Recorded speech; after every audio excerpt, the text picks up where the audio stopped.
hati-hati sama lisan. Lisan ini ujungnya surga atau ujungnya neraka, dua aja. Ya, marah ke anak, kamu ini bodoh amat, bodoh beneran. Diam aja. Kalau kita kesal ngajarin anak, kan ini sekarang zaman-zaman anak-anak sekolah di rumah ya, kesel aja, tapi jangan bilang anak bodoh, anak bandel, jangan ngomong gitu.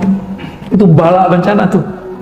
Kalau pernah lakukan istighfar, ya, dipegang kepala anak kita. Jangan-jangan kita ngajarin anak kita nggak pakai doa. Ya, ini nih ibu-ibu, bapak-bapak ngajarin anak pakai doa nggak? Makanya marah mulu. Kalau pakai doa mau marah nggak jadi pak, mungkin kita menghindar. Ini rahasianya. Baca Fatihah dulu, biar gak marah-marah mulu. Ya. Beliau mengajarkan kita sunai as-sumt, yang berarti diam. Bagaimana caranya diam? Diamnya orang yang tidak ahli ya tidak berkomentar. Bala bencana itu terwakilkan kapan terjadinya, kemunculannya dengan lisan. Karena semua orang mengatakan Indonesia ini negara bobrok beneran pak. Ya, anak muda udah berani ngomong Indonesia bobrok, ya bobrok sampai ke sana. Itu muakalun. Ya, coba hentikan ngomong itu. Sehari aja kita nggak ngomong gitu, langsung diberkahi pak hari itu. Pemimpin kita zalim, ya emang pemimpin itu lawannya, kawannya dua aja, nggak zalim adil. Begitu dari dulu. Kalau nggak zalim adil, nggak zalim adil. Coba bisa nggak diganti redaksinya? Pemimpin kita misalnya nih zalim, oke. Coba ganti lafaznya. Pemimpin kita belum sempurna keadilannya. Pemimpin kita baru berusaha adil, belum adil gitu. Bisa nggak gitu pak? Lafaznya dihaluskan gitu. Kenapa? Karena bala bencana turun kalau lafaz sudah keluar di sini. Gak lama jadi mati, ya Allah, mati beneran. Coba rasa harap hidupnya masih ada, Allah hargai dia. Jadi kalau ada orang ngomong-ngomong begitu, ya Allah daripada sakit ini mati aja, tegur pak orangnya. Tegurnya gimana? Kamu udah dapat jaminan kalau mati masuk surga. Kalau sudah dijamin mati aja. Berjamin belum pak? Belum. Ini hati-hati nih. Al-bala muwakkalun bil mantiq. Bapak nih tengkar sama istri terus ngomong, kamu kalau begini terus saya stroke nih. Tunggu aja pak. Nah, gimana biar supaya nggak stroke? Nggak jadi. Bapak bayar dengan puasa atau sedekah. Kafarah namanya. Bayar sedekah pak. Yang baik. Ya Allah ampuni saya, lisanku berkata tidak benar. Ya. Kamu kalau begini kita cerai nih, nunggu waktu cerai aja pak. Ya, tinggal nunggu waktu cerai. Jangan ngomong begitu. Ya. Kebanyakan dosa manusia itu ada di lisannya, benar ya? Maka saya ini pak, dosa saya lebih banyak dari bapak. Dari jamaah lebih banyak dosa saya. Kenapa? Saya ngomong terus pak. Itu sebabnya sebelum saya memulai, saya diam dulu, meminta pertolongan kepada Allah. Ya Allah, tolong bimbing lisanku, tolong bimbing kata-kataku supaya tidak berkata di luar. Itu maksudnya pak. Kalau keceplosan biasanya kita cepat ditarik oleh Allah. Satu kali saya pernah berkalam, menurut saya kalam saya benar, tapi itu pahit didengar oleh sekelompok orang. Ya saya minta maaf. Itu karena dibimbing tadi. Kalau nggak dibimbing nggak ada minta maaf, walaupun kita merasa benar. Jadi kita kalau debat merasa benar, minta maaf aja. Siapa tahu kita menyakiti orang. Man kasura kalamuhu kasura saqatuh. Yang banyak ngomongnya, hati-hati, banyak sakotnya. Sakot itu kalam yang menjatuhkannya. Wa man kasura saqatuhu kasurat dzunubuh.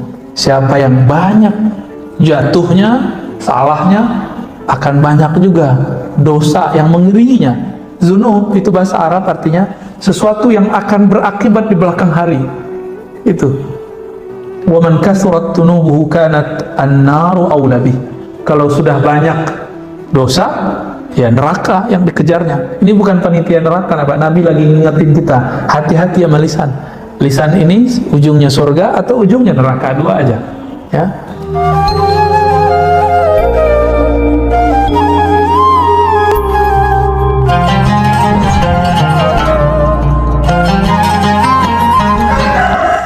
Assalamualaikum warahmatullahi wabarakatuh.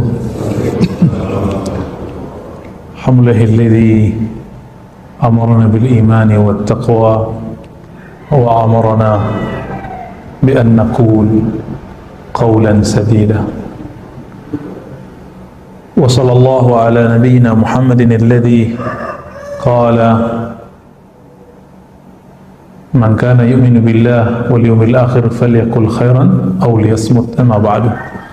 Allahumma salli wa sallim wa barik ala nabiyyina Muhammad الفاتح لما أغلق والخاتم لما سبق ناصر الحق بالحق والهادي إلى صراطك المستقيم وعلى آله حق قدره ومقداره العظيم.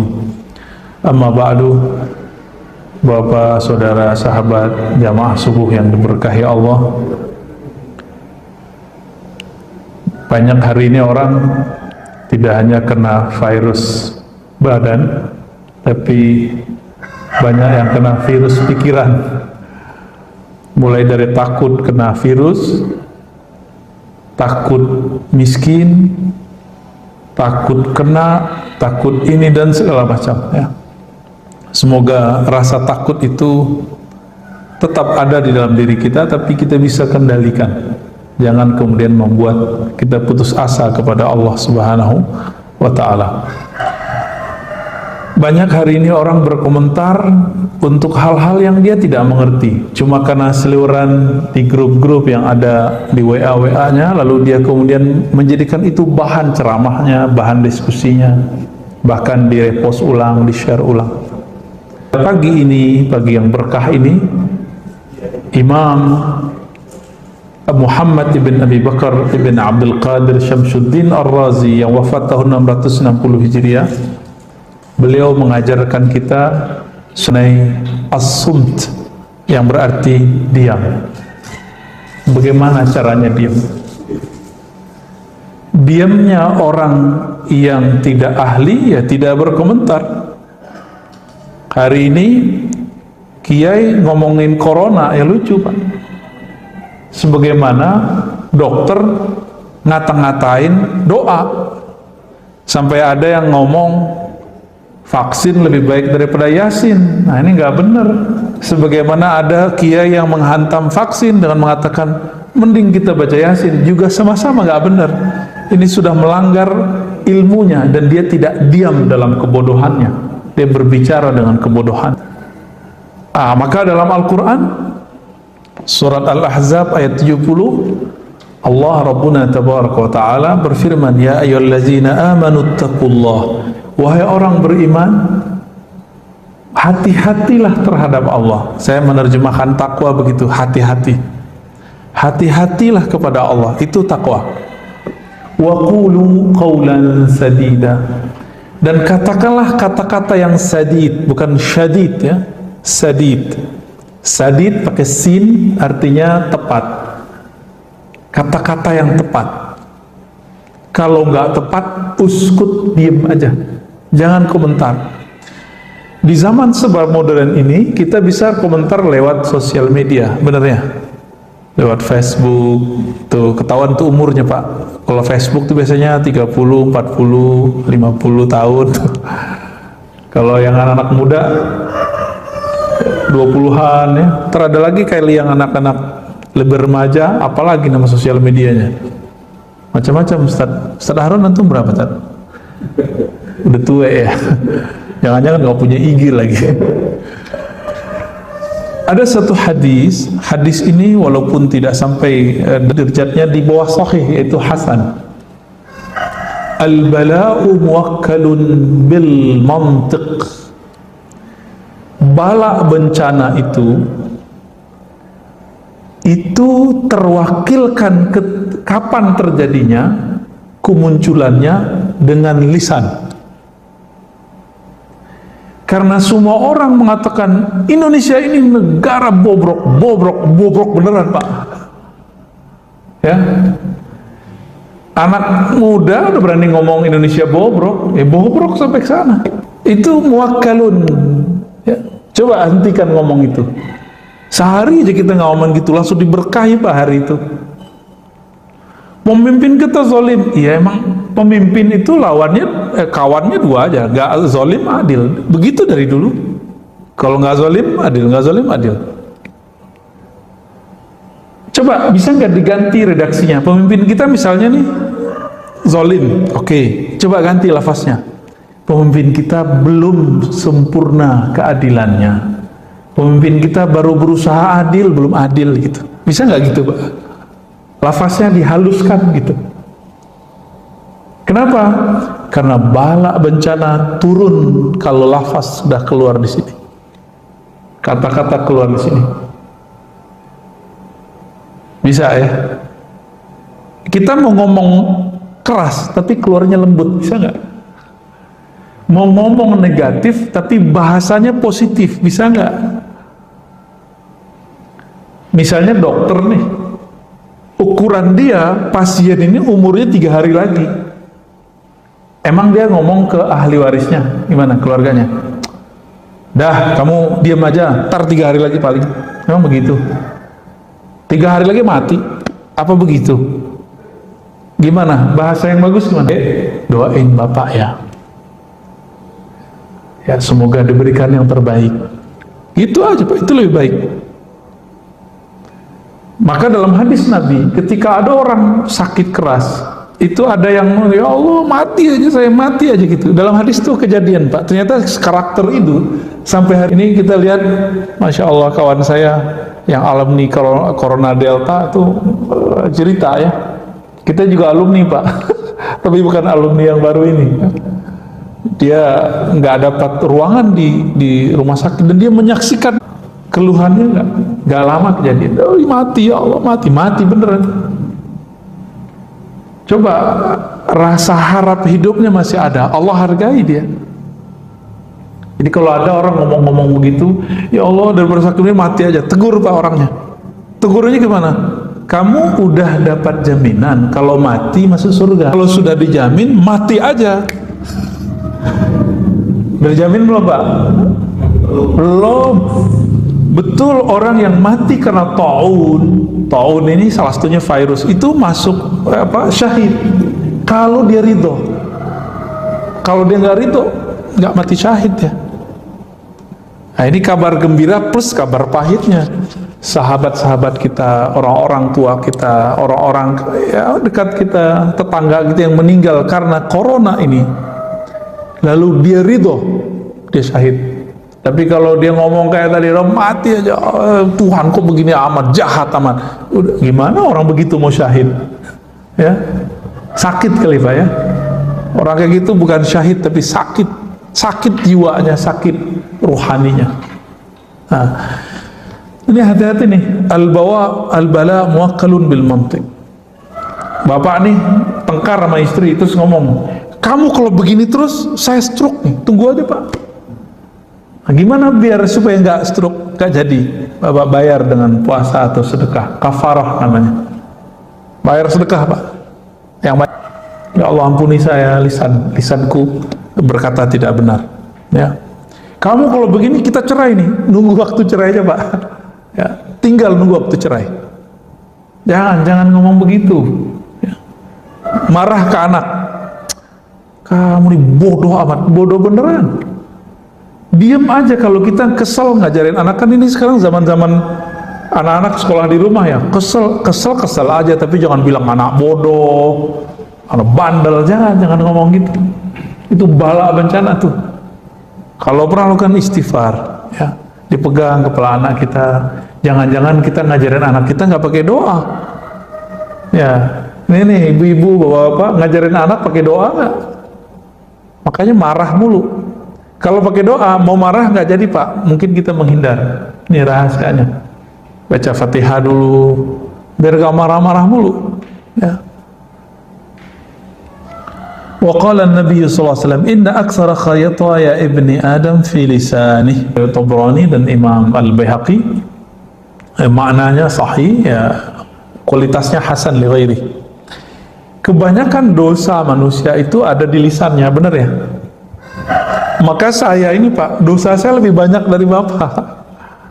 Dari jamaah lebih banyak dosa saya. Kenapa? Saya ngomong terus Pak. Itu sebabnya sebelum saya memulai, saya diam dulu, meminta pertolongan kepada Allah. Ya Allah, tolong bimbing lisanku, tolong bimbing kata-kataku, supaya tidak berkata di luar. Itu maksudnya Pak. Kalau kecoplosan biasanya kita cepat ditarik oleh Allah.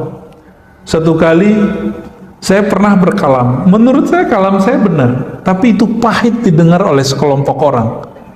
Ya saya minta maaf. Itu karena dibimbing tadi. Kalau nggak dibimbing nggak ada minta maaf. Walaupun kita merasa benar. Jadi kita kalau debat merasa benar minta maaf aja. Siapa tahu kita menyakiti orang. Ya, memang ada di sini yang nggak pernah nyakitin orang.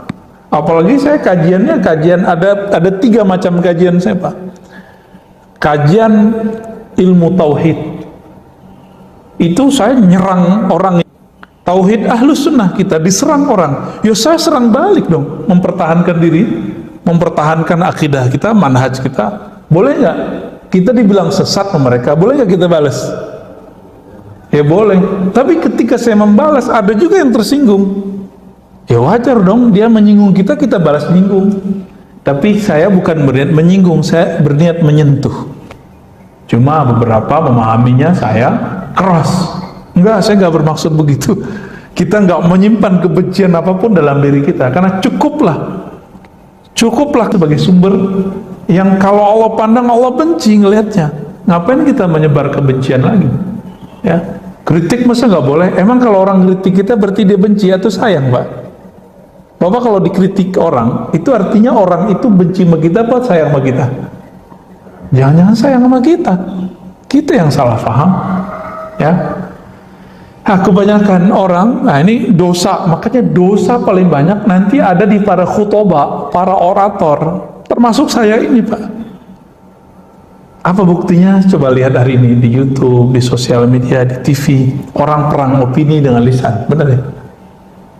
Benar ya? Semuanya, orang ngomong vaksin aja asal asbun bunyi, yang penting bunyi. Orang mengira keren itu bunyi, enggak. Keren, haibah, wibawa itu kadang-kadang nggak mesti orang berbicara. Nah, tapi karena saya lagi di daulat berbicara ya, saya berbicara Pak ya. Yang penting khutbahnya bukan lagi sholat ya. Ada kawan kita nanya Pak, Ustadz, boleh nggak habis sholat kita baca alhamdulillah? Kan hadisnya nggak ada. Boleh nggak Ustadz, habis sholat kita buka handphone, habis assalamualaikum? Ya boleh, yang penting assalamualaikumnya udah dibaca. Ya. Gak apa-apa kan? Ya gak apa-apa. Yang penting baca dulu assalamualaikum baru ngomong apa aja, guling-guling juga boleh. Ya. Wa qala sallallahu alaihi wasallam. Ya.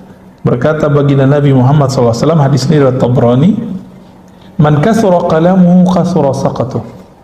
Yang banyak ngomongnya, hati-hati, banyak sakatnya. Sakat itu kalam yang menjatuhkannya. Waman kathura saqatuhu kathurat dzunubuh.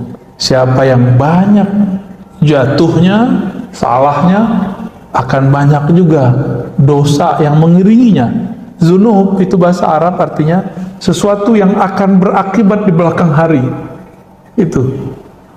Waman kathurat dzunubuhu kanat an-naru aula bih. Kalau sudah banyak dosa, ya neraka yang dikejarnya. Ini bukan panitia neraka, Pak. Nabi lagi ngingetin kita, hati-hati sama lisan. Lisan ini ujungnya surga atau ujungnya neraka, dua aja. Ya. Tapi sekarang orang hobi meneraka-nerakakan orang lain.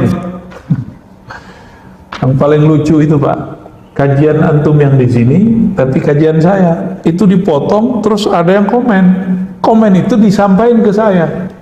Komennya lucu, gimana komennya? Ini yang paling lucu bagi saya mau ketawa kalau dia komen begini. Saya bersaksi nanti di akhirat bahwa si orang ini, orang jahil ini, pembawa fitnah ini, dia telah bawa kedustaan. Kira-kira gitu maknanya. Dia lupa, nggak baca ayat. Kalau di Quran disebutkan, setiap orang nanti dia nggak akan sempat Pak bersaksi. Nggak akan sempat ya. Yang ada Bapak ketemu saya nih paling menghindar. Bapak ketemu saya pun menghindar. Kan Bapak ngira saya ini Ustadz kan seharusnya nggak banyak dosa, tapi kan saya banyak dosa Pak. Dosa akal, dosa batin, banyak dosa saya. Ketika Bapak nanti mencari, jadi kan nanti orang-orang di akhirat itu nyari backup. nyari syafaat. Karena nggak ketemu Rasulullah, cari guru. Bapak nanti nyari-nyari guru ntar. Gurunya lagi kesusahan. Semua orang nanti nyari Nabi Adam. Nabi Adam bilang dari surga. Kata Nabi Adam, cari Nuh. Nuh juga bilang begitu. Nuh mengatakan, dulu umatku aku doakan hancur. Datang ke Ibrahim. Ibrahim mengatakan, saya pernah bohong 2 kali. Bohongnya itu benar loh Pak, Nabi Ibrahim. Itu beliau merasa nggak bisa memberi syafaat orang. Sekarang mursyid sok-sokan, udah sering bohong, sok-sok bisa nyelamatin murid. Ustadz dengan jamaahnya sok-sok bisa menyelamatkan murid. Ngancem-ngancem orang dengan neraka. Nauzubillah min dzalik. Nauzubillah min dzalik. Nabi Ibrahim bohongnya benar.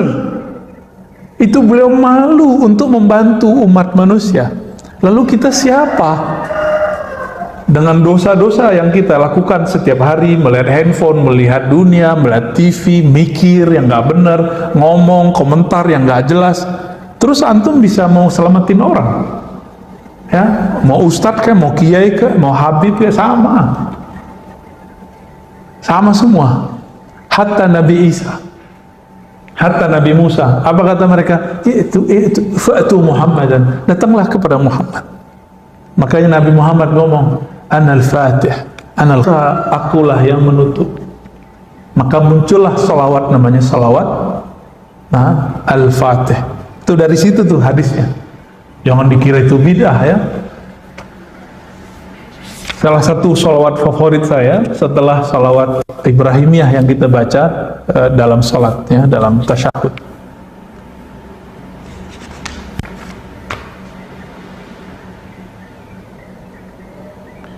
Dalam hadis Imam Abu Ya'la Al-Baihaqi, maknanya sebenarnya ada semakna dengan ini di riwayat Tirmizi, tapi di Tirmizi lafaznya nggak begini. Apa lafaznya? Kalau lewat Abu Ya'la dan Baihaqi, laisa syai'un ashadda minal jasadi illa wa huwa yashku hiddatal lisan. Tidaklah ada keluhan jasad. Jadi jasadnya mengeluh tiap pagi, tiap hari dia mengeluh, melapor kepada Allah. Ya Allah, kenapa dengan badan? Apa yang dikeluhkan? Tajamnya lisan ini, nyakitin, nyelekit. Benar Pak ya? Maaf kalau saya nyelekit Pak ya. Maaf kalau saya ini menyinggung Pak. Saya tidak maksud menyinggung, saya maksudnya menyentuh. Kalau tersinggung, mohon diganti lafaznya. Saya ingin menyentuh hati saya sendiri dan hati kita semua ya. Dan saya minta ampun kepada Allah kalau saya pernah menyinggung Bapak Saudara semua. Kenapa? Tubuh kita akan protes Pak kepada kolbu, kepada semuanya.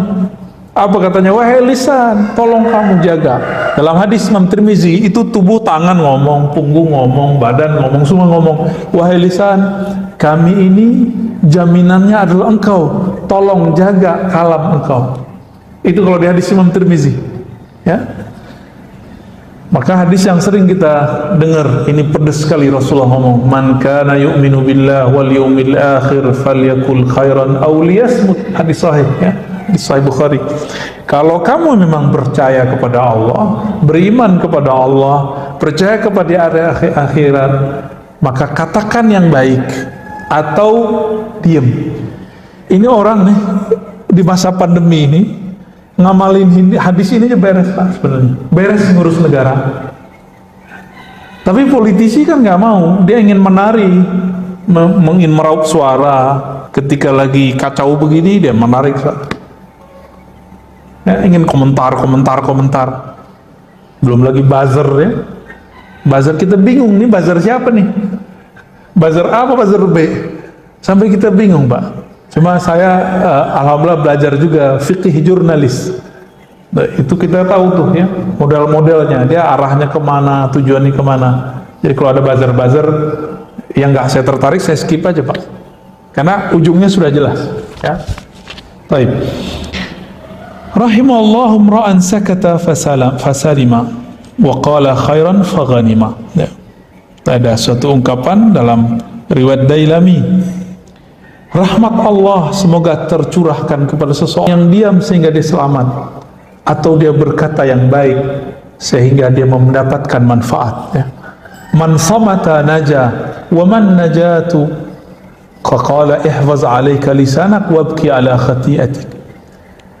Nabi SAW bersabda, ya, cuma ini riwayatnya semakna dengan ada di riwayat Imam Tirmizi, siapa yang diam pasti selamat. Apa itu keselamatan wahai Rasulullah? Rasulullah mengatakan, ihfaz alaika lisanak, jagalah lisanmu dan tangisilah kesalahanmu. Ya. Menangis itu karena tersentuh atau tersinggung. Mirip-mirip ya. Kita tersinggung nangis juga, tersentuh nangis juga. Ini maksudnya sentuhlah hatimu sehingga dia menangisi kesalahan masa lalunya. Itu dia. Maka Imam Abu Bakar Ar-Razi mengatakan, as-sumtu salamatun wa huwa al-aslu wan nutqu aridun. Ini perkataan ulama ahli hakikat. Diam itu adalah asal keselamatan, berbicara itu adalah awal dari kebinasaan. Maka hati-hati ketika berbicara. Kalau sekarang orang nyebutnya apa? Jejak apa namanya?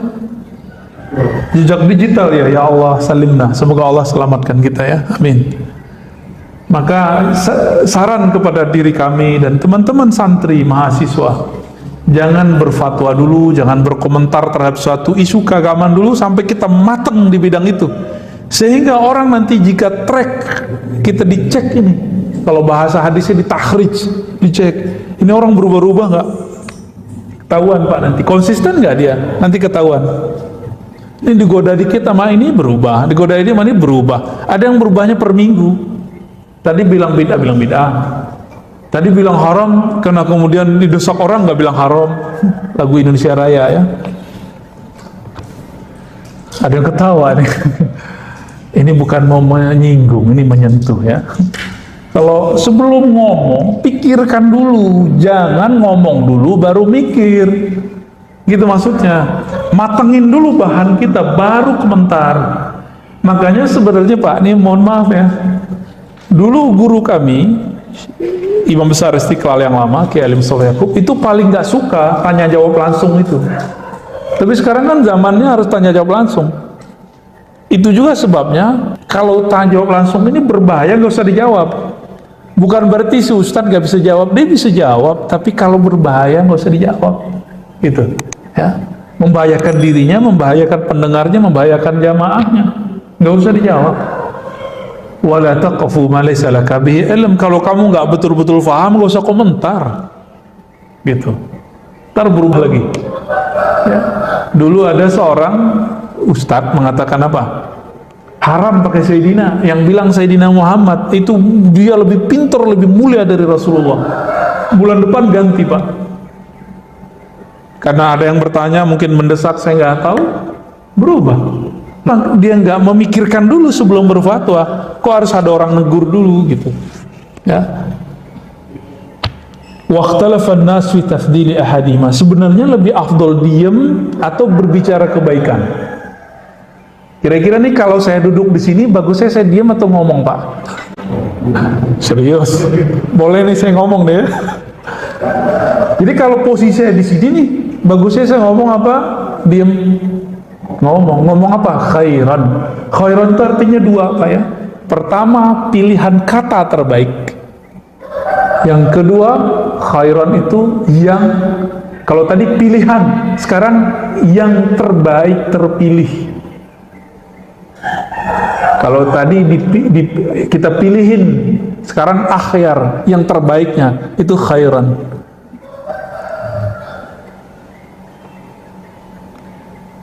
Wal asah anna kulla wahid minhum afdal min al-akhar fi ba'd al-mawadi' lakin al-muwaffaq man ya'rif mawdi' al-sumti wa mawdi' al-nutq, ya. Jadi kadang berbicara lebih afdal daripada diam. Kadang diam lebih afdal daripada berbicara. Kapan berbicara lebih afdal? Kita sudah tahu. Misalnya nih kita lagi presentasi, masa diam doang? Bapak lagi ujian skripsi, tesis, disertasi, diam nggak? Atau harus jawab? Kata Pak Kiai, diam itu emas Ustadz. Saya ditanya, saya diam aja. Emang begitu? Enggak begitu juga, ya. Berarti ada diam yang emas, ada berbicara yang intan mutiara. Tinggal dipilih nih yang mana. Imam Bishr al-Hafi, salah satu ulama Ahlus Sunnah, ulama salafus soleh yang sufi, beliau wafat tahun 227 Hijriah. 227 Hijriah, ini jauh sebelum Imam Ahmad. Imam Ahmad 241 Hijriah. Ini sufi loh Pak. Jadi sufi itu salaf, muncul di zaman salaf. Maka mengingkari sufi, ini mengingkari salah satu pilarnya ulama salaf. Sufi inilah yang ngurusin kolbu. Cuma sayang, ustadz-ustadz hari ini sebagian orang yang pegang mic seperti saya ini kadang-kadang dia nggak mengerti sufi, dia cuma tahu dari orang atau dari buku yang anti sufi, lalu kemudian ngata-ngatain sufi. Kalau Ustadz Harun sufi beneran, suka film film Korea Ustadznya.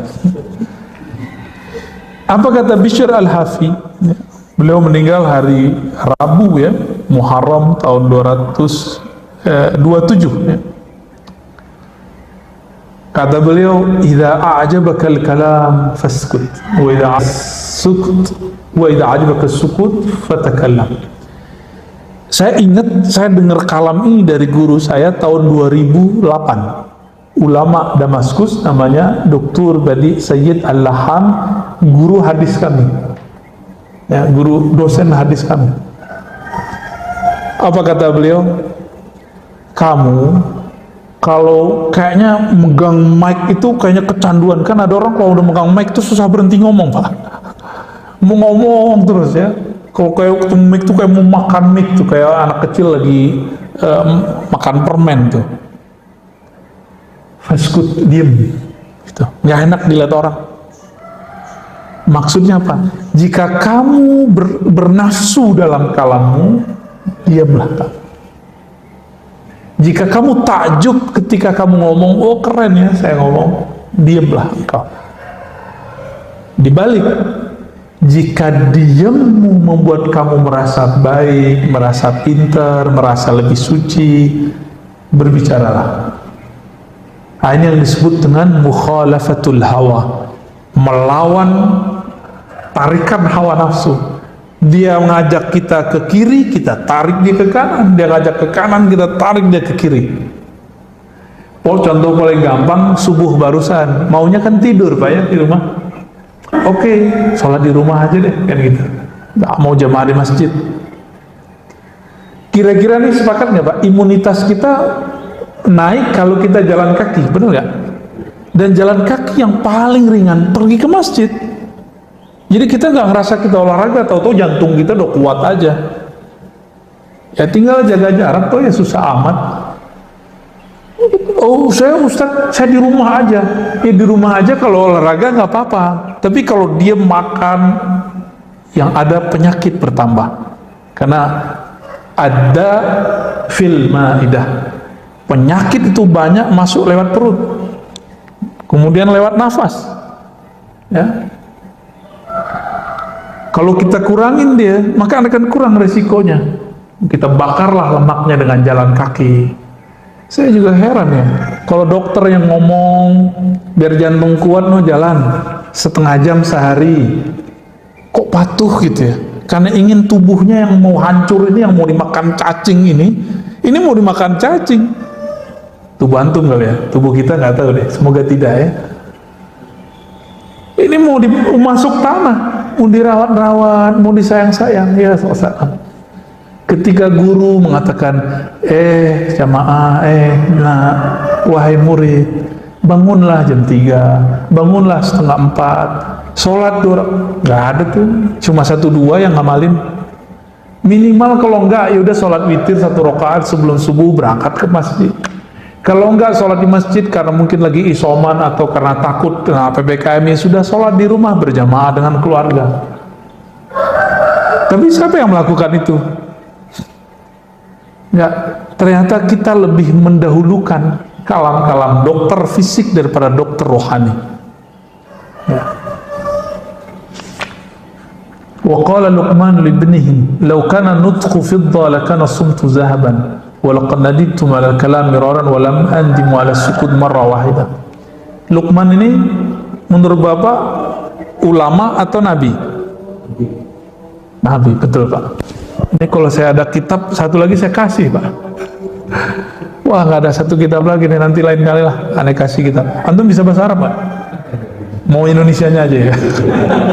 Kalau ya ini langsung dibawa, serius? Mau? Buat antum ntar nih? Mau? Udah punya. Kita kasih PDF-nya aja Pak. Tuh, udah boleh innalillahi Pak. Ini boleh saran nggak nih?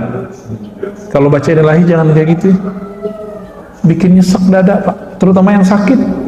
Yang sakit tambah terpukul dia. Jadi baca innalillahinya biasa aja ya. Innalillahi wa inna ilaihi raji'un, gitu aja. Mau nggak? Mau ya? Kalau kayak gitu biar itu masjid karena mungkin tradisinya sudah begitu. Kita nggak usah ramai juga debatan. Gimana Pak pengurus? Mau? Jadi kalau baca innalillahi gimana? Biasa aja. Saya paling takut kalau orang baca itu Pak. Kita sehat nih, deg-degan benernya. Kebetulan mertua saya kena COVID di kampung. Istri kita kesana kemarin. Itu sehari 5 kali orang baca. Shock, tambah shock. Untung ditenang-tenangin, udah tenang. Karena bacanya kayak gitu Pak. Innalillahi wa inna ilaihi raji'un. Itu emang betul-betul kita ingat mati Pak langsung. Ya kita terima kasih ya, syukron. Cuma jangan banyak-banyak.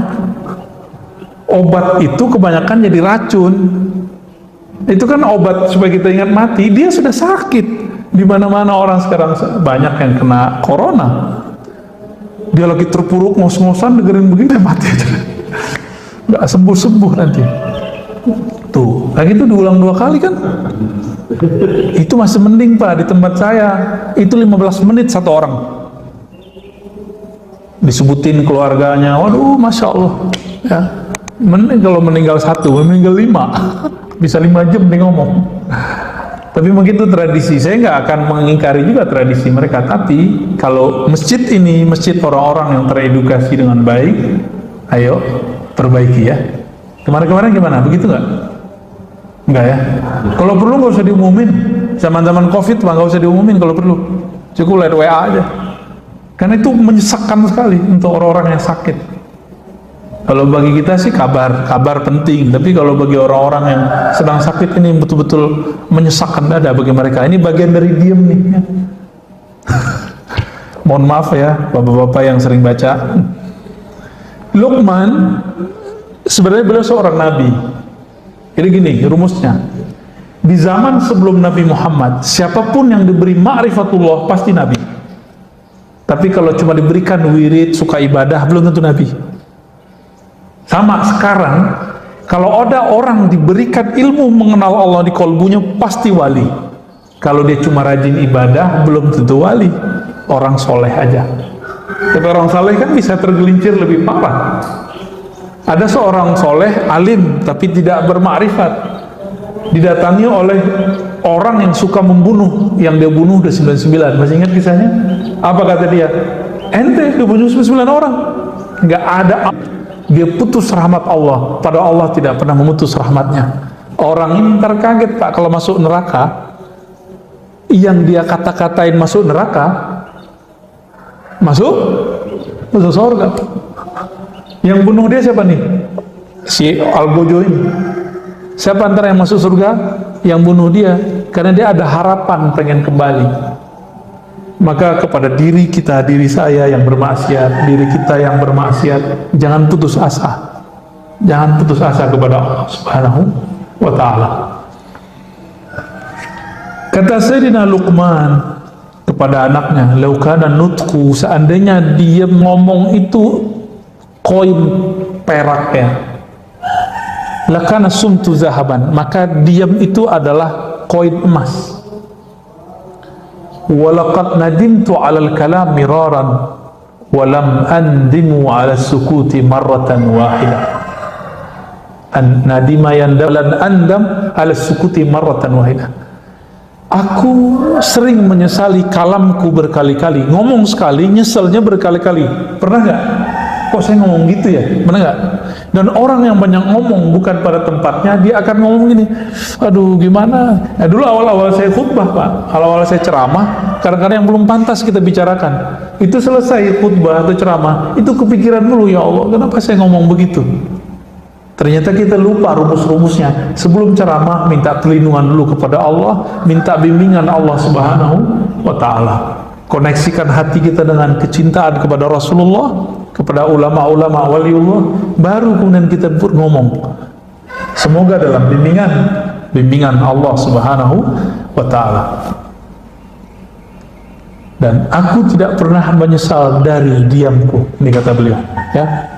Wa'alam anna sumta ala nawain. Diam itu ada dua macam. Diamnya orang awam, diamnya khawas, para wali. Orang awam diamnya cukup dari ghibah, menggibahi orang, wal kizb, dan bohong, ngomongin orang, mau dia kiai, ulama, mau pemimpin. Kalau kita nggak bisa ngomong yang proporsional, itu ghibah namanya. Ghibah, baik lewat sosial media ataupun langsung. Jadi kalau kita dengar berita, nggak bisa komentar baik, diem aja. Ini kalau ini diamalin aja Pak, ini beres kan negara kita? Cuma karena semua orang ngomong, di rumah kita aja pasti ada yang suka komentar terhadap semua apa yang terjadi di negara ini. Baik dari kejadian pergerakan partai, kebijakan pemerintah, rakyat ini, opini ini, pasti banyak yang komentar, padahal itu nggak ngerti apa yang dikomentari, ya. Waqala Abu Ali Ad-Daqqaq, ya. Lanjut. Yang kedua, diamnya wali. Apa diamnya wali? Imsakus sultan lisanil haibah. Menahan lisan di saat dikuasai oleh perasaan hebat, kagum. Ini kalau orang rapat atau pada rapat RT-nya ramai Pak. Jadi di saat ngomong itu kayak kita pengen dihargai orang, ya. Bapak rapat masjid nih, kita kalau ngomong tuh kayak pengen didengerin. Itulah sebabnya kita marah kalau kita ngomong orang nggak dengerin, bener. Kecuali Bapak ini guru ngaji, ya, murid-murid kita ajarin, dia berisik, boleh kita marah. Orang nggak senang ngomong kita, lalu dia ngomong lagi, nggak apa-apa, biarin aja. Berarti ada nggak benar dari alam kita, ya. Wadzalika sumtu huwa min adabil hadrah, ya. Nah, kenapa? Karena rasa kehadiran di hadapan Allah, Rasulullah itu ada pada kata apa tuh jauh Pak? Dekat, benar dekat, serius. Udah rasa belum? Kalau Allah dekat, kita kalau dekat dengan orang yang kita hormati, berani nggak ngomong sembarangan? Hei orang yang suka komentar macam-macam, kalau kita merasa dekat kepada Allah, Allah itu dekat kepada kita, berani nggak komentar sembarangan? Malu kepada Allah Subhanahu wa Ta'ala, ya. Ini ilustrasi Pak, ya. Di UIN itu, saya kan kuliah di UIN dulu. Yang saya takuti kalau nama satu orang Pak, yang betul-betul kalau ngomong itu saya nggak susah untuk memotongnya dan menjawabnya pun super hati-hati. Itu Profesor Dr. Aziumadi Azra, guru kita. Kalau beliau ngomong atau nanya, itu jantung saya berdebar tuh dulu waktu masih kuliah. Waktu kuliah S3 sama beliau, itu jantung saya berdebar. Makanya waktu disertasi, saya minta pembimbingnya beliau, biar gak diuji sama beliau ntar. Ya. Itu sebenarnya Pak. Itu kenapa? Dan saya kalau di depan beliau nggak berani ngomong sembarangan dan nggak pernah berbicara tanpa data. Kalau depan beliau harus ada datanya dibaca dengan metodologi dan approach pendekatan yang pas. Kalau enggak, kamu ini cocok logi, nggak relevan, ya, nggak koheren, gitu kata-katanya. Jadi dulu waktu saya mengajukan outline Pak, beliau nggak banyak ngomong. Saya nggak berani lewat sekretarisnya. Saking saya nggak berani ketemu beliau Pak, nggak berani ngomong juga depan beliau. Kasih ke sekretarisnya, outline saya dicoret, Itu banyak outline sampai pendahuluan semua dicoret. Ketika kita baca, itu kayak dia ngomong. Jadi tulisan dia bagi saya udah sama kayak dia ngomong. Ngaco, gitu ya. Nggak koheren, lompat-lompat. Langsung kita rombak. Dan saya cuma bimbingan sekali itu. Sampai akhir bab nggak perlu lagi bimbingan. Karena seakan-akan beliau sudah ngomong. Wataknya kan begitu. Nggak boleh ngomong loncat-loncat. Nggak boleh nulis loncat-loncat. Menggunakan metodologi yang pas. Selesai semua bab, 5 bab langsung kita kasih, langsung tanda tangan. Obat apa, buah dari diem, nggak banyak ngomong. Ini kalau ada yang lagi kuliah, jangan banyak-banyak diskusi sama temen, langsung nulis aja Pak. Loh kenapa? Kalau kebanyakan diskusi, kebanyakan bahan masuk, bingung mau nulis apa. Ya, menyendiri, beruzlah, ya, menyendiri kalau sudah punya tugas-tugas begitu. Maka diam itu boleh kita bagi diamnya lisan, yang kedua diamnya qalbu. Diamnya lisan dari mengatakan yang tidak benar, diamnya qalbu dari Allah Subhanahu wa ta'ala. Maka tadi ketika imam membacakan ayat, qalbunya diam nggak Pak? Atau qalbunya jalan-jalan berisik? Atau kalbunya jadi juri? Wah, enak nih. Nggak enak nih. Wah, panjang nih. Tuh berisik tuh kalbunya. Ya bener ya. Apalagi sholat Jumat pas siang-siang ya. Waduh, imamnya panjang-panjang baca surat Qaf. Kan sunnahnya baca Qaf Pak. Itu 3 halaman loh Pak ya. 3 halaman. Tapi akhirnya khotib-khotib kita kalau nggak jadi imam cuma alam nasroh. Ya, kulhu. Jumatan kok pakai kulhu? Kenapa? Karena hati jamaah berisik. Pernah kita sholat di satu masjid. Masjid itu udah direbut berbagai macam aliran. Terakhir direbut oleh aliran yang berkunut. Tapi kita sholat di masjid itu subuh nggak nyaman sama sekali. Karena di sini ada yang angkat tangan, sini nggak. Sono nggak angkatan, bagian sini ngangkat semua. Jadi nggak nyaman Pak. Jadi samping kiri kanan kita ada yang ngangkat dan nggak. Jadi hatinya lagi sholat tuh pecah dan itu terasa auranya nggak nyaman. Kolbunya berisik. Kolbu kan bisa ngerti bahasa kolbu. Apa kata si kolbu? Imamnya pakai hadis doif gitu. Kata yang angkat tangan, saya ini nggak angkat tangan, berarti dia mukhalafatul imam, dia menyalahi imam.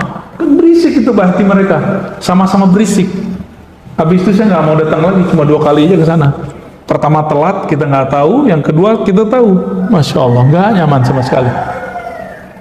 Itu kelihatan, keluar itu salam-salaman. Sebelum Covid tuh ya. Kelihatan. Ya. Nggak ada persaudaraan. Cuma karena masalah kunut tuh. Belum lagi ntar zikir jamaah ba'da sholat, tambah rame.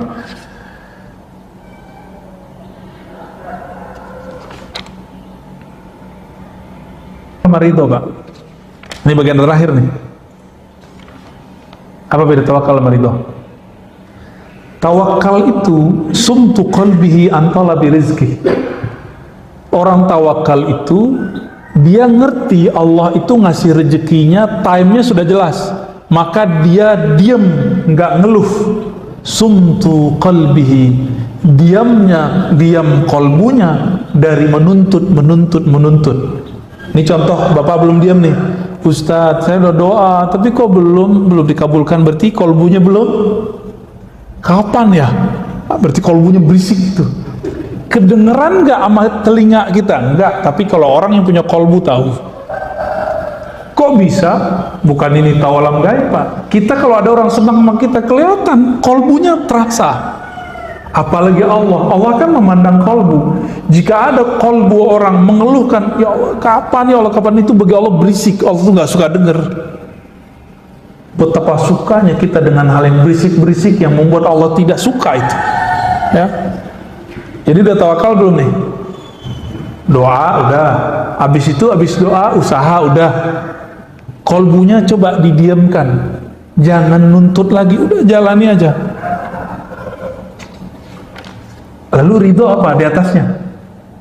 Sumtu qalbihi an harakatil i'tirad. Kolbunya diam, tidak suka mengingkari, mempertanyakan, meragukan janji-janji Allah. Jadi Bapak ini kalau sudah ridho belum sama Allah nih?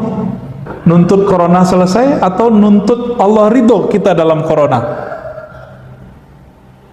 Pilih mana Pak? Corona selesai Allah nggak ridho, mati. Corona selesai Allah nggak ridho, atau pilih Allah ridho dalam corona ini? Pilih mana Pak? Maunya Ustadz corona habis Allah ridho, nanti Pak Imam Mahdi keluar lama. Kalau sekarang apa tuntutannya? Ridho nggak hidup di zaman Covid? Ridho.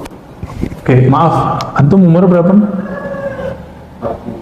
43. Oke, Covid baru 2 tahun kan? Berarti 41 tahun nggak ada corona kan? Jangan lupakan itu.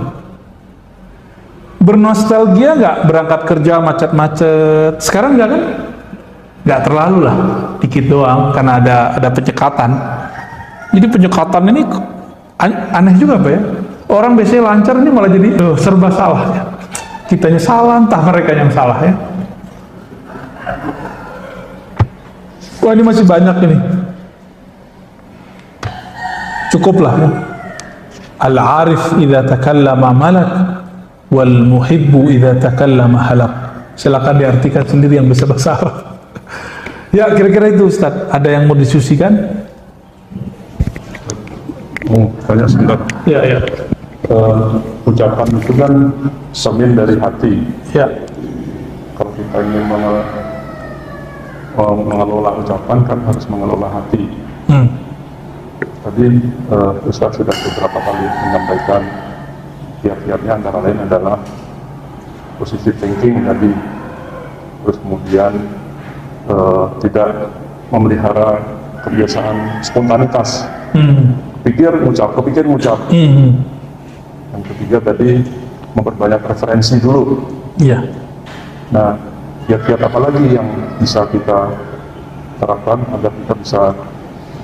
Ya, yang pertama Bapak sebut itu apa kata Nabi? Istafti qalbak. Bertanyalah ke dalam kolbumu. Ini ilmu para wali Bapak ya. Jadi para wali itu kenapa mereka bisa jadi wali? Ngapain nanya ke kolbunya? Kolbu terhubung ke ruh langsung ke Allah. Itu kelebihan wal aulia Allah dari dulu. Kalau kita buka nih sirah mereka, perjalanan hidup mereka ngamalin hadis yang itu. Di dalam diri kita kan ada kata-kata. Kita mau berangkat, tapi hati kita bilang tunggu dulu, tahan. Kita lawan, jalan. Ternyata tabrakan. Pernah ngalamin nggak? Ya saya pernah ngalamin. Padahal di mobil kita nyetir baca maksurat Pak, Al-Wirdul Latif, maksuratnya Imam Haddad saya baca. Kurang sakti apa itu? Al-Wirdul Latif sangat panjang, sama dengan maksuratnya Syekh Hasan Al-Banna, panjangnya sama. Kurang sakti apa baca itu? Tabrakan. Nabraknya nggak tanggung-tanggung, saya belok ada orang pakai motor, bah. Untung dia pakai helm, kepalanya itu langsung. Jadi dia tuh guling-guling Pak, kena ke tiang listrik. Masih syukur kepalanya nggak pecah, yang pecah cuma helmnya. Saya masih syukur. Coba kalau kepalanya pecah kan saya masuk penjara. Tapi saya nggak salah juga, karena dia nggak punya SIM. Nggak punya SIM, kita mau ke kiri dia, kira-kira gitu. Batin saya udah bilang, tar jangan berangkat dulu, nunggu agak kesiangan dikit. Tapi kita lawan, pengen cepet-cepetan, pengen buru-buru. Ternyata benar kata Nabi, buru-buru itu dari setan. Benar ya? Alaika bita'anni, hendaklah kamu pelan-pelan, santai. Kenapa? Karena buru-buru dari syaitan. Jadi mulai latih Pak, latih. Dan itu latihannya sholat istikharah. Coba sholat istikharahnya cuma mau nikah doang kan? Kalau nggak nikah lagi nggak usah istikharah dia. Gimana? Mau nikah lagi? Enggak, istikharah itu bukan ketika kita mau nikah doang. Nabi mengatakan idza hamma ahadukum Jika kamu punya masalah, keinginan, cita-cita, project, maka wudhulah yang bagus, lalu sholat 2 rakaat, baca doa istikharah. Itu doa ngomong ke hati kita hadapkan kepada Allah. Canggih itu. Orang kalau biasa doa istikharah, dia akan terbiasa berdialog dengan jiwanya. Itu melewati meditasi, Pak. Lewat meditasi itu cuma mengosongkan diri. Ini langsung berbicara dengan sumber keheningan itu. Orang meditasi kan mencari keheningan. Ini udah langsung sumber yang memberikan hening itu siapa? Kan Allah. Selesai di tangan Allah itu sudah.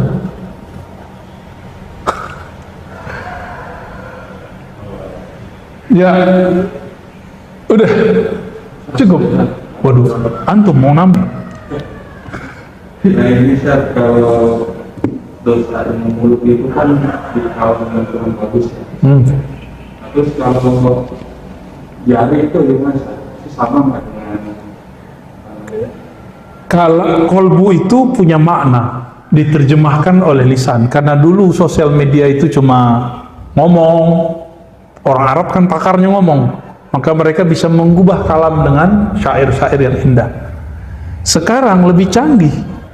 Sekarang pakai apa? Isi kolbu bisa diterjemahkan tidak hanya oleh lisan, tapi bisa diterjemahkan oleh jari. Semuanya diminta persaksian. Itu juga. Maka kalau ditambah nih, antum canggih juga ya. Kayaknya emang harus ada kitabnya nih ya. Diamnya jari tidak berkomentar kecuali yang baik dalam sosmed media ya. Jadi sumut, diamnya jari ketika dia tidak berkomentar, tidak memberikan tanggapan kecuali tanggapan itu baik. Karena semuanya dipertanggungjawabkan di sisi Allah. Itu berbicara juga tuh. Canggih emang sekarang ya.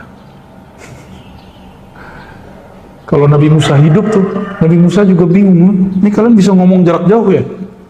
Bisa jarak jauh kita ngomong, bisa komentar jarak jauh kita. Makanya Nabi Musa pengen jadi umat akhir zaman. Kita nggak pernah minta kan? Pernah minta nggak dulu? Nggak inget ya? Sebenarnya kita pernah minta, tapi di alam lain. Yuk, ada Ustaz Harun. Ya, dibacain, silakan. Izin nanya Buya, karena kita tidak boleh zalim terhadap siapapun, bahkan diri kita sendiri. Pertanyaan, bila kita merasakan keinginan untuk minum khamr atau maksiat, bila kita hindari ini, malah zalim? Maksudnya apa itu? Kita nggak mau zalimin orang. Terus? Ya, izin nanya Buya, karena kita tidak boleh zalim terhadap siapapun, bahkan diri kita sendiri. Pertanyaan, bila kita merasakan keinginan untuk minum khamr atau maksiat, bila kita hindari ini, malah zalim? Ya, nanyanya polos banget ya. Ya, bagus. Jadi ada konsep sebagian orang, zalim itu tidak mengikuti keinginan, bukan. Zalim itu lawan dari keadilan. Keadilan itu menempatkan sesuatu sesuai tempatnya, fitrahnya. Kita difitrahkan nggak maksiat? Difitrahkan nggak? Diperintahkan nggak untuk minum khamar? Maka di saat ada keinginan itu kita nggak penuhi, emang kemudian jadi zalim? Enggak, justru kalau kita ikuti itulah yang zalim. Ini contoh yang sering saya pakai. Anak kita umur 10 tahun minta beliin motor, dia pengen pakai motor. Bapak kasih atau bapak tahan? Zolim ketika bapak menahan, duit ada padahal. Itu zolim atau adil? Jadi keadilan itu tidak mesti dengan memberi ke semua keinginan. Keadilan itu kadang bisa dengan menahan satu pemberian. Karena kita sayang kepada anak, nggak kita beliin, Pak. Kecuali bapak pengen matiin anak cepat-cepat, ya beliin aja, gitu, ya kan? Ilustrasinya dapat. Hawa nafsu kita tuh kayak anak kecil, keinginannya banyak. Kalau belum sampai saatnya, jangan dikasih. Kalau kamar kan di sorga doang. Kalau maksiat, ada sesuatu yang dia tidak maksiat jika sudah akad misalnya. Makan punya orang haram, tapi kalau sudah beli nggak haram. Gitu. Ya. Dan lain-lainnya contohnya. Ya, wallahu a'lam. Ada lagi Ustaz? Satu lagi Ustaz katanya.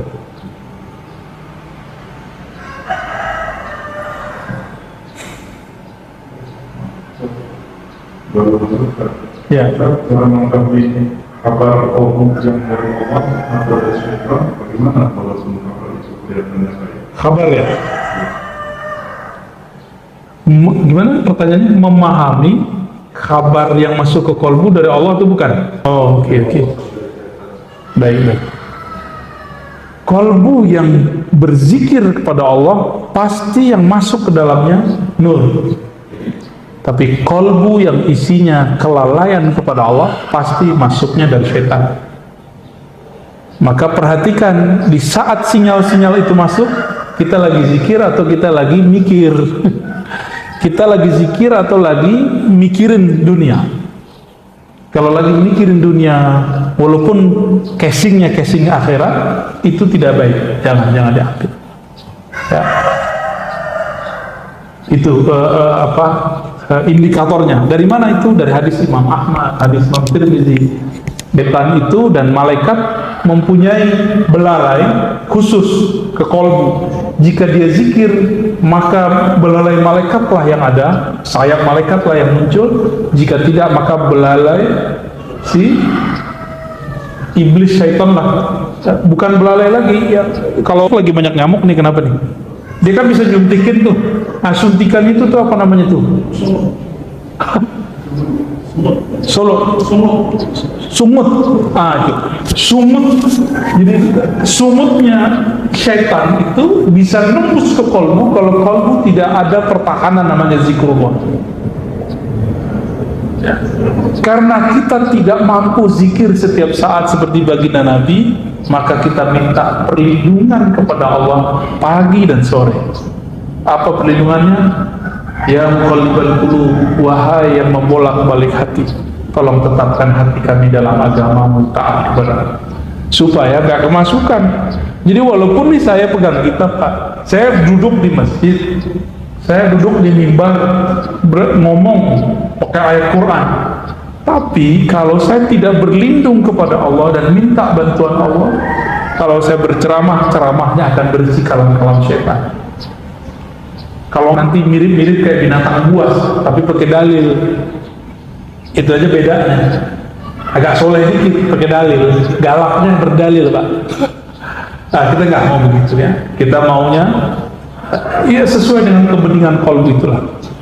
Oke, cukup ya. Nih, Masya Allah, antum mau kawin, mau istikharah.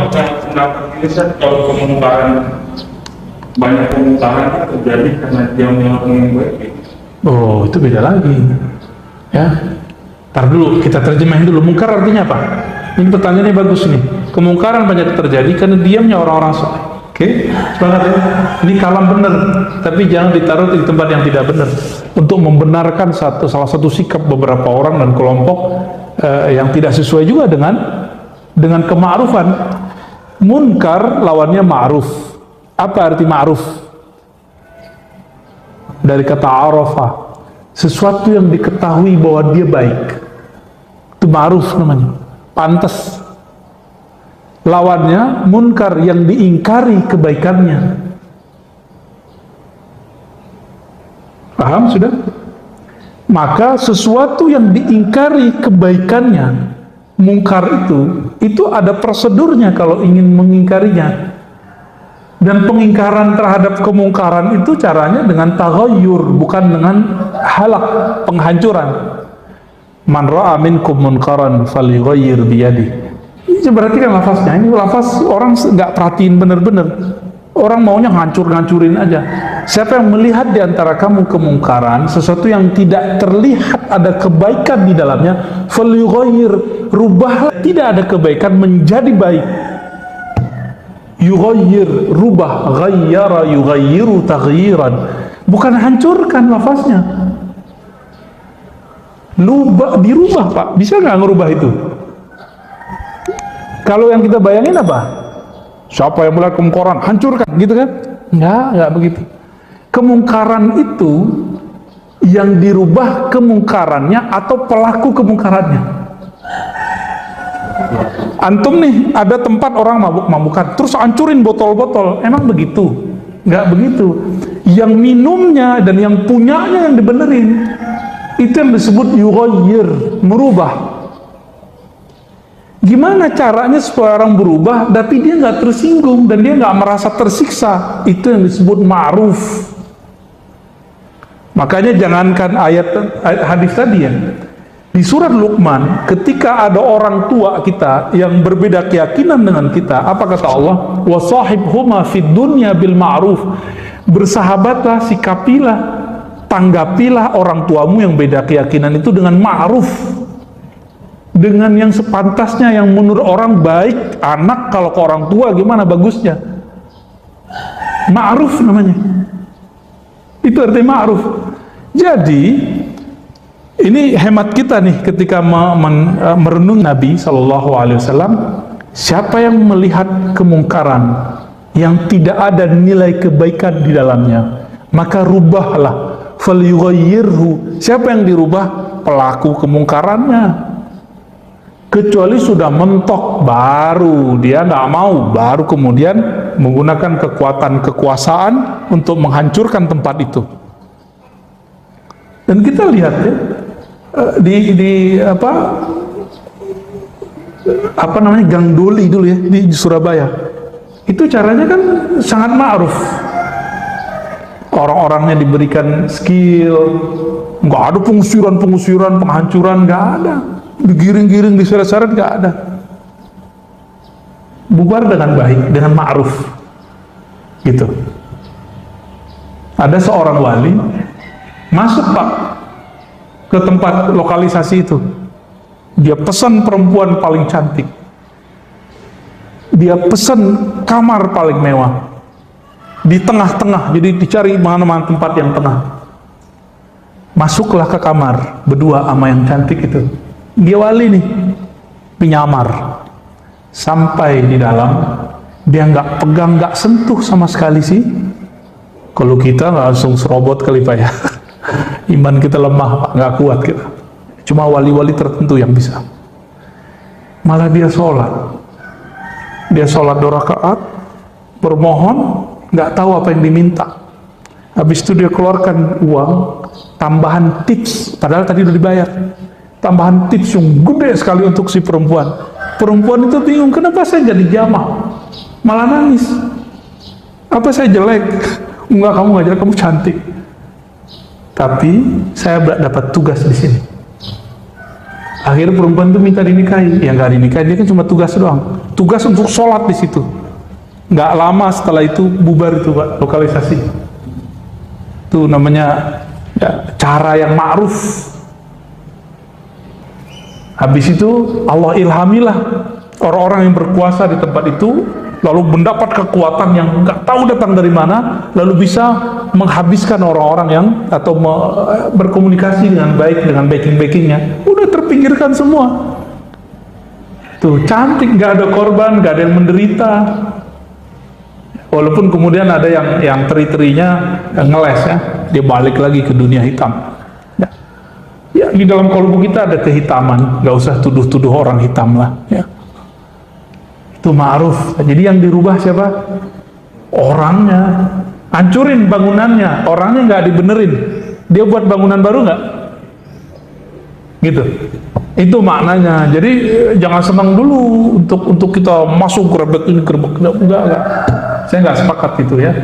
Dakwah kita, dakwah yang belayyin kata Nabi, dengan kelembutan. Lembut tapi jelas, lembut tapi menyayatnya halus.